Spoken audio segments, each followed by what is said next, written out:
Okay, bonjour and welcome to Healthy Lifestyle Lesson 1.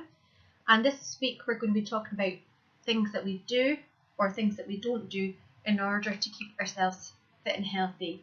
So we'll be focusing on activity, sport, and also on our diet.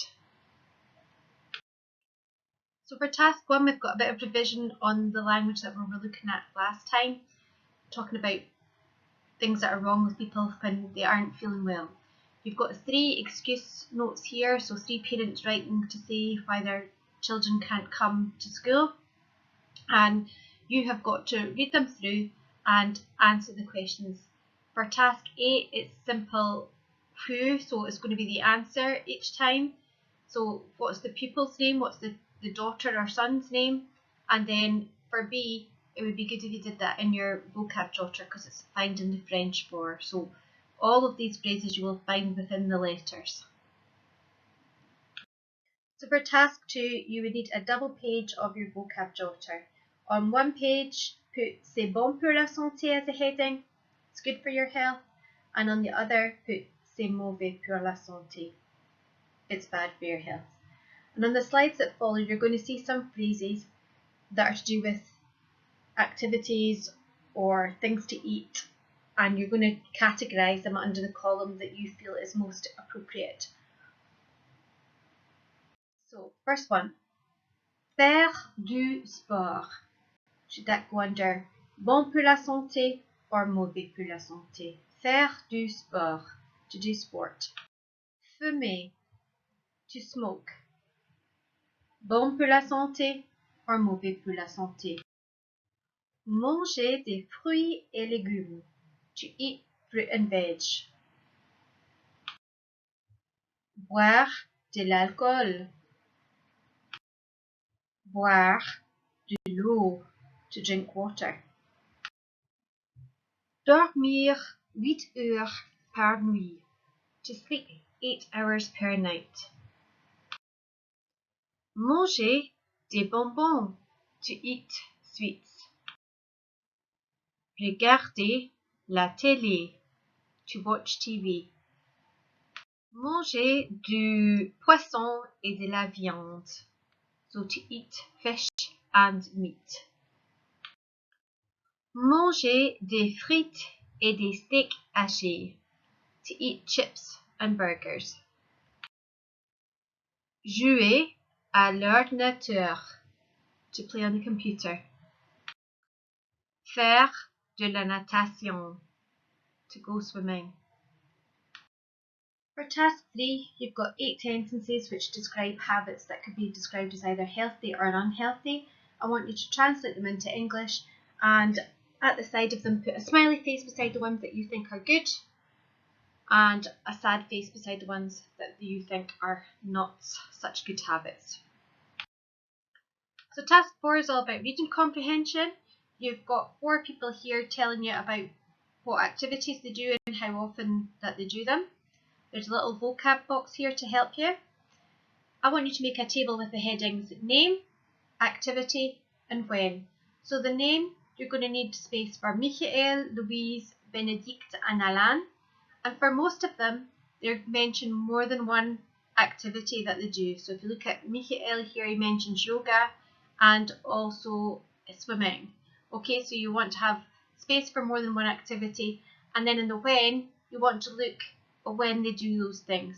For most of them, they might tell you either a day of the week that they do it, or they might tell you a frequency as in how often that they do that activity. Okay, so you're filling in your table in English to show your understanding of what you've read. Okay, task 5 is more reading. It's just slightly longer, slightly more complicated to extend your skills a little bit, test you. You've got 2 paragraphs here. You've got what somebody generally does, and then somebody talking about something that they used to do. Okay, so practicing here, you'll notice your imperfect tense and your perfect tense. You've got questions on the next slide that have to be answered. So your questions here are just to be answered in sentences and in English, and they're obviously based on the passage on the slide before. Okay, for task 6, we're looking at a grammar note and we're talking about making things negative. Because if we're talking about our health, we're going to be talking about things that we do and also things that we don't do or we never do. Okay, so you have seen this before, so hopefully you remember it, but just in case you need a little revision, you put two little words, ne and pa, round the verb. So you think about them as two bits of bread round the verb sandwich. So if we look at these sentences here, which ones are the verbs? Okay, you know usually that a verb is a doing word. So in the first one it's mange. In the second sentence is the word j'aime. Third one is harder to notice the verb, but it's the verb is, which is from the verb to be. Okay, so when we want to make things negative, we put ne, pas round either side of the words that I have highlighted in yellow here.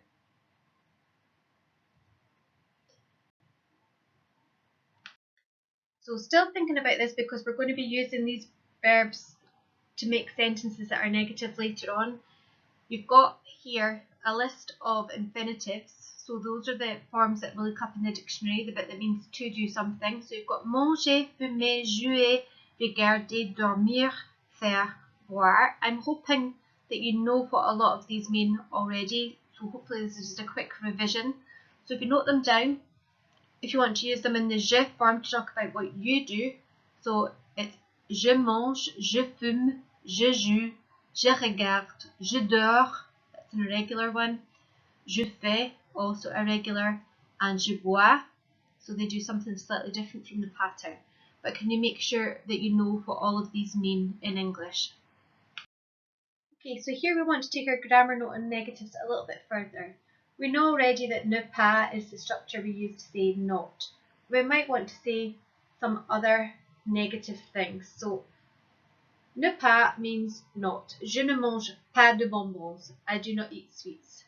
However, if we made it ne jamais and put the jamais in place of the pas, it would change the meaning to never.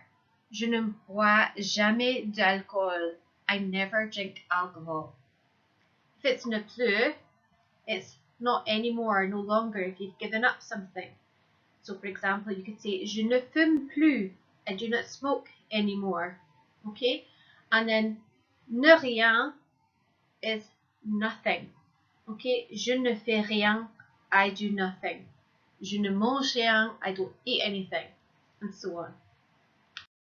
So task 6 is all about you applying the information that you've copied down in your grammar note. So it's all about making sentences negative. So the key things are looking at whatever's in the brackets to see if it's not, never, not anymore, or not that you're having to put in. So you would look back and see, is that ne pas, ne jamais, ne rien, ne plus, what one do you need? And the other thing is about recognising where the verb is in the sentence, so you know where to put your ne pas and your ne jamais. Now you've got a list of verbs in the infinitive and in the je form a few slides back, so that will also help you. So here, not is ne pas. You know you have to put them at either side of the verb, so the next thing you do is to look at the sentence and find where the verb is. So hopefully you know that the verb is boire, so you know you're putting in ne here, then your boire, then your pas after. Okay? So it would read je ne bois pas de l'eau. Okay? You do the same here, but you're changing your structure that goes around the verb to ne jamais because it's never this time. But the same thing, fume is the verb, ne before it, jamais after it. Je ne fume jamais. I never smoke. Okay? So here, you want to find out how to say I do sport and then put your construction for never around it. I don't smoke anymore. I do nothing. I don't eat meat. Okay? Look carefully at all your notes because everything you need to be able to put those sentences together is there. It just requires a bit of thought. Okay, to sum up today's lesson, I want you to produce your own little paragraph about what you do to stay fit and healthy, what you do to keep in shape. So I've got a model passage here for you to look at, which we'll read through. It's got Je fais de la natation 2 fois par semaine. So the sport that they do, how often? Parce que c'est bon pour la santé, because it's good for the health. Et je mange beaucoup de fruits et légumes aussi. And I eat lots of fruit and veg also. Je ne bois pas d'alcool. I don't drink alcohol. Et je bois de l'eau. And I drink water. Cependant, it's a nice linking word, means however. Malheureusement, unfortunately, je fume. I smoke. Mais c'est mauvais pour la santé. But that's bad for your health. Okay, so on the next slide, I'm going to take you through what the task is, but I want you to use this as an example of how to put a passage together. So your challenge is to write a short paragraph like the one on the slide before. So we're looking for about 2 to 5 sentences, and it wants to include activity that you do, so it could be one thing or more than one thing, how often, and your opinion. Do you think that's good for your health or bad for your health? Okay, you'll get lots of ideas from lots of the slides that you've done in this lesson, so look back all the activities we've done leading up to here. What you eat and drink, and your opinion, whether that's good or bad for your health, and then at least 2 negatives, so maybe something that you don't do, or something that you no longer do, or something that you never do. Okay, give me a few words down at the bottom here that you might want to add in, just to help you link things or to make things more descriptive. But you want to give me a clear idea of the things that you do and do not do in order to keep healthy. Okay, use as much vocabulary from the lesson. I don't want you going off Google Translate and a whole lot of extra things. I want you to show me what you've learned in this lesson. Okay, that's what this task is about, not you going off and writing something really complicated that you've just put into machine and translated. I want you to show me that you've learnt something in this lesson.